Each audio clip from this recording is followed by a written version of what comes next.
Hello, hello, lovely people. Today I'm making plantain casserole. So I am using 4 plantains, and this is what it looks like. This one is a little bit more ripe than the rest of them. All of them were like this. So I am putting them in whole. And the reason for that is when your plantains are ripened, they tend to absorb a lot more of the liquid, whatever that liquid is. It could be if you're deep frying in oil, you got to make sure your oil is really hot and then put them in, or else they're going to absorb all that oil. Same principle here for the boiling them. I'm putting them in whole because this prevents so much water taken in by the plantain. And then this one that is ripen a lot more than this one, than these three, I'm gonna put in maybe 8 minutes before I turn this one off. I already have my meat that I seasoned a couple of days ago, and this is ground turkey and ground turkey sausage.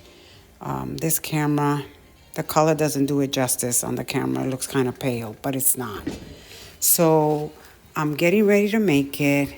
I'm going to be boiling these just until they're tender enough, but not too much, because they're going to go in the oven anyways. I wanted to show you the difference in ripeness, because look at this one. You see?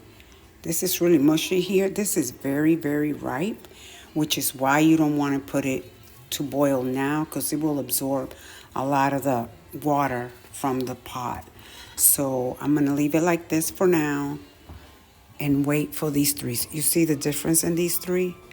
So anyway, you can also do this and add a green one into it.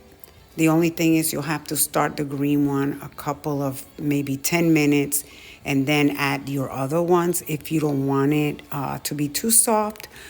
The other thing that I wanted to mention, I did not add salt to this because my meat is very well seasoned. I don't believe that I need any salt, and I'm going to be adding cheese and things of that nature, so we don't need to add extra salt. Okay, guys, here we are. You see how this one has gotten, look at how limp and big it's gotten. So I'm going to throw in the one that's really ripe, and I'm just going to let it go for about 10 minutes, and then I'm going to pull these out. Okay, guys, so I pulled these out.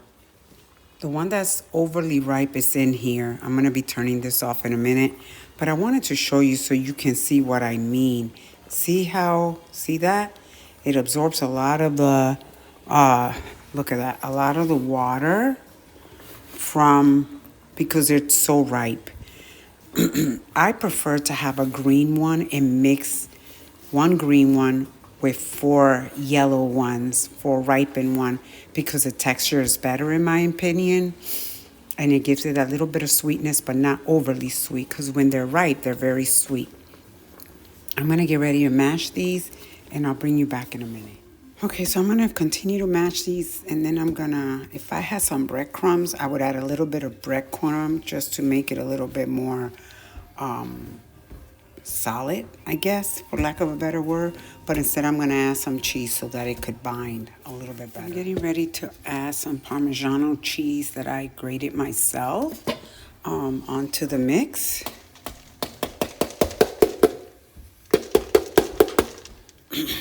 Just like so, and mix it. I want you to see how it's not as runny anymore because the cheese helps it bind, and that's the reason I'm doing it.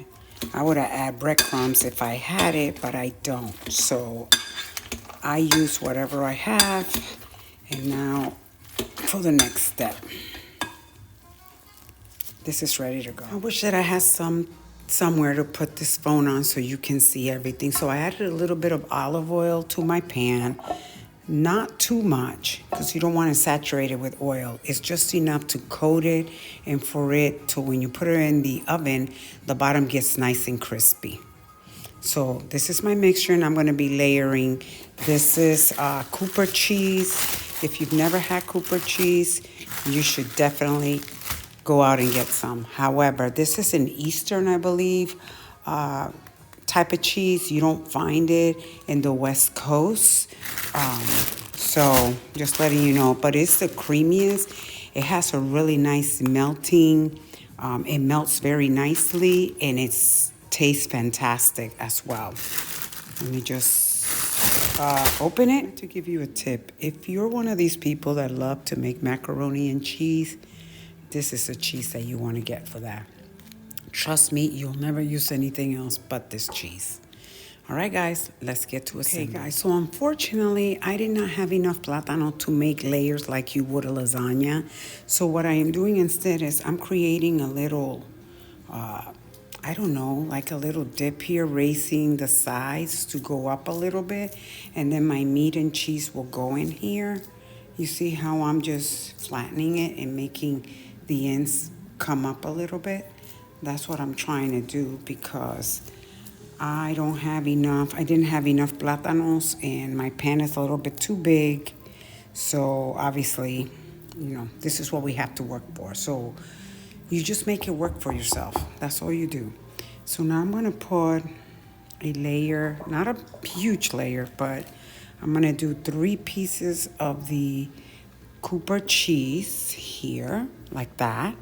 I'm going to top it with meat, and then I'm going to do another layer. This is what I'm going for. I'm not going to add a lot of meat. This is enough meat.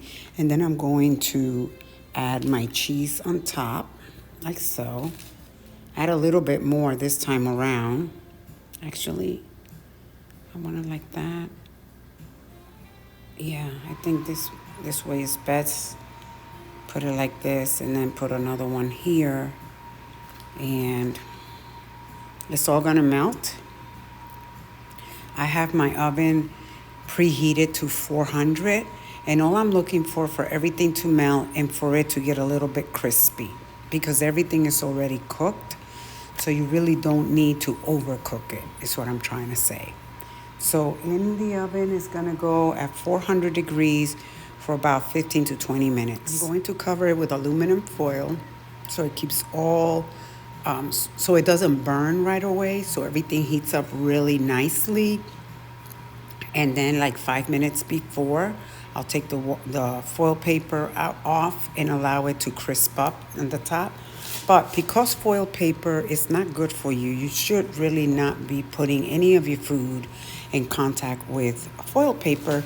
I like to add a layer of parchment paper on top and then my foil paper to protect my food from coming in contact directly with the foil paper. Okay guys, it's been 10 minutes and it's looking fabulous. You see the little, see how it's has a little nice color on the outer side. All I'm gonna do now is I'm gonna cover it and let it sit here to cool off some. You don't wanna cut into it right now. So that's what I'm getting ready to do. I'll cover it so it can stay nice and moist and it doesn't dry out. I will leave it in the oven because it will continue to cook or to get warm. And then I'll bring you back and show you when I serve it so you can see the end result.